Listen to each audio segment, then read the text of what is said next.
നമസ്കാരം.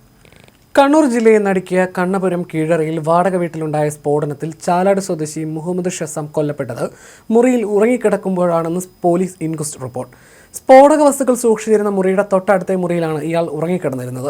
ഉഗ്രശബ്ദത്തോടെ ശനിയാഴ്ച പുലർച്ചെ 2 മണിയോടെ സ്ഫോടനമുണ്ടാവുകയും കട്ടിലിൽ ഉറങ്ങിക്കിടന്നിരുന്ന ഷസാമിന്റെ ദേഹത്തേക്ക് മേൽക്കൂര തകർന്നു വീഴുകയുമായിരുന്നു.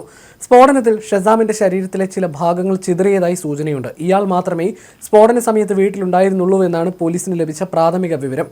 തീപിടുത്തത്തിന്റെ കാരണം വ്യക്തമല്ല. ഇതിനിടെ സ്ഫോടനത്തിൽ കണ്ണപുരം പോലീസ് കേസെടുത്തിട്ടുണ്ട്.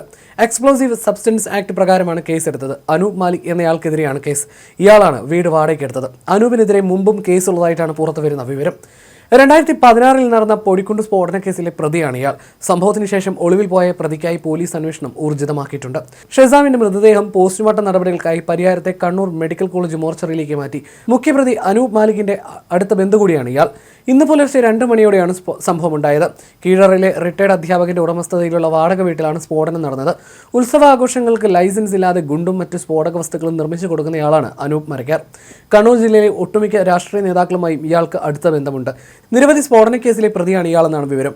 പ്രതിയെ ചൊല്ലി കോൺഗ്രസ് CPM നേതാക്കൾ പരസ്പരം പഴിചാരി രംഗത്ത് വന്നിട്ടുണ്ട്. നേരത്തെ സമാന കേസുകളിൽ ഇയാൾ പ്രതിയായിട്ടുണ്ടെന്ന് പോലീസ് പറയുന്നു. കണ്ണൂർ കാസർഗോഡ് ജില്ലകളിലെ രാഷ്ട്രീയ നേതാക്കളുടെ ഉറ്റത്തോഴനായിട്ടാണ് ഇയാൾ അറിയപ്പെടുന്നത്. കണ്ണൂർ കാസർഗോഡ് ജില്ലയിലെ ഉത്സവങ്ങളിൽ വെടിക്കെട്ടിനായി പടക്കങ്ങൾ വൻതോതിൽ എത്തിക്കുന്നത് ഇയാളാണ്. യാതൊരുവിധ ലൈസൻസും ഇല്ലാതെയായിരുന്നു ഇയാളുടെ പ്രവർത്തനങ്ങൾ. 2016 കണ്ണൂർ നഗരത്തിലെ പൊടിക്കുണ്ട് സ്ഫോടന കേസിലെ മുഖ്യപ്രതിയാണ് അനൂപ് മാലിക്. അന്ന് 57 വീടുകളായിരുന്നു സ്ഫോടനത്തിൽ തകർന്നത്. സ്ഫോടക വസ്തുക്കൾ നിയമവിരുദ്ധമായി കൈകാര്യം ചെയ്തതിന് ഇയാൾക്കെതിരെ 7 കേസുകൾ രജിസ്റ്റർ ചെയ്തിട്ടുണ്ട്. അനൂപ് മാലിക്കാണ് ഹാർഡ്വെയർ ഇലക്ട്രിക് സ്ഥാപന ഉടമയെന്ന നിലയിൽ വീട് വാടകയ്ക്കെടുത്തിരുന്നതെന്ന് സിറ്റി പോലീസ് കമ്മീഷണർ പറഞ്ഞു. വീട്ടിൽ നടത്തിയ പരിശോധനയിൽ വലിയ രീതിയിൽ ഗുണ്ടുകളും പടക്കങ്ങളും നിർമ്മിക്കുന്ന വസ്തുക്കൾ കണ്ടെത്തി. പടക്കങ്ങൾ നിർമ്മിക്കുന്നതിന് അനുമതി തേടിയിരുന്നില്ലെന്നാണ് മനസ്സിലാക്കുന്നത്. അനൂപിനെ കണ്ടെത്തേണ്ടതുണ്ട്. സംഭവത്തിൽ കൂടുതൽ അന്വേഷണം വേണമെന്നും ജില്ലാ ക്രൈംബ്രാഞ്ച് എസ്പിയുടെ നേതൃത്വത്തിൽ സംഭവം അന്വേഷിക്കുമെന്നും സിറ്റി പോലീസ് കമ്മീഷണർ വ്യക്തമാക്കി.